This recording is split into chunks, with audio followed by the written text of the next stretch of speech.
As an MSP, I had the problem that I wasn't be able to access all my customers in the M365 tenant. And I need to use multi-factor authentication and use admin credentials from the users. But on a large basis, like we have around 300 to 400 customers, it's a no-go. So with GDAP, they introduced a way to connect to your customers automatically.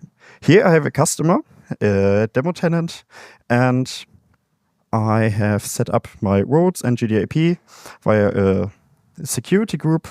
And in the security group, I have only that screen. I have every right, not the best thing, but for demo purposes and training, it's the best way.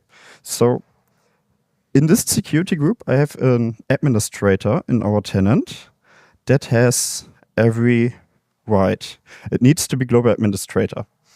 With this global administrator, I can access via GDAP into the customer in the partner center. Okay, perfect to do simple jobs and manually tasks. But with M365, not M365, with the setup, I can build an application in my MSP tenant and give it the right partner customer delegates admin and some other rights. And this application I can publish into the customer and access it through there.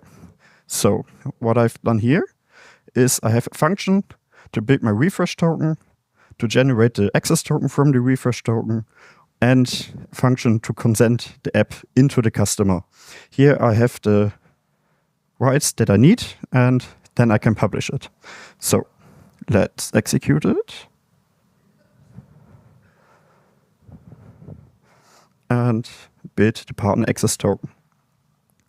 So now I'm getting here in the URL that I need to authenticate through with the user that has the management rights.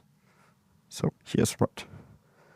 I can paste it, and I've done it on the manual way because on the automatic way, I had always the problem that I was the wrong user and did it in my user context and not the user context of the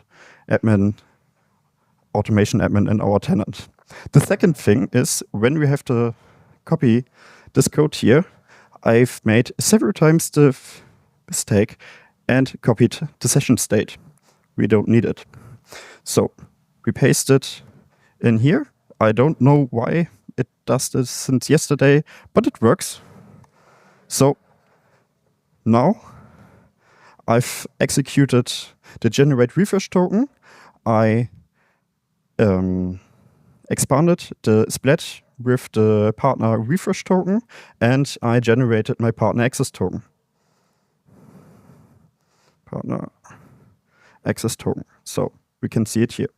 But this is only so that I can consent the app into the customer. I have here the partner access token that I need to be able to do it. I have the customer client ID. I have the customer tenant ID. I have my client ID from my tenant. And I have the app display name, what it should be called in the customer tenant. And I think it must be the exact same name in the customer tenant as in your tenant. So when we wait, we see that the application gets generated. And when we watch here, we can see, not here. Yes, here it's right. When I refresh it, here's my tenant, and here is my partner center automations application.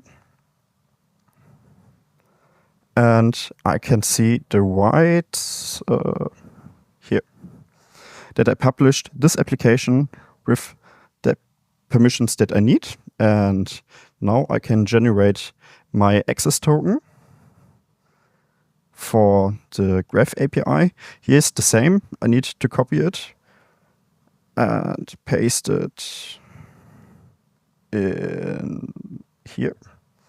So this process is only need to be done once, because after I've generated the refresh token, I can save that in a safe location and reuse it every time.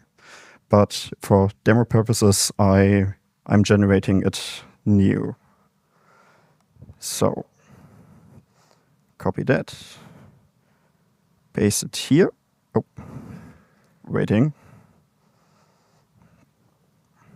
So then I have my customer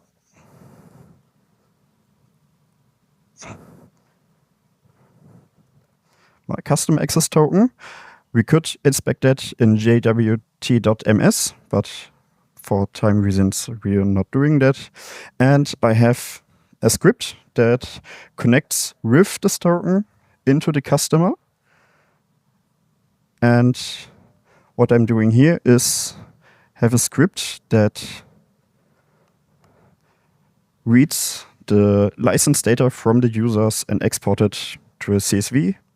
And then we can look at it. But now I have no authentication, only at the refresh token, and can use it in an automated way. So when I now look at the files that we created, I can open it in Excel and see my license names, where does it apply, the SKU ID about the licenses and the usage. But this is because it uses the Graph API, we can use it to do a bunch of more things.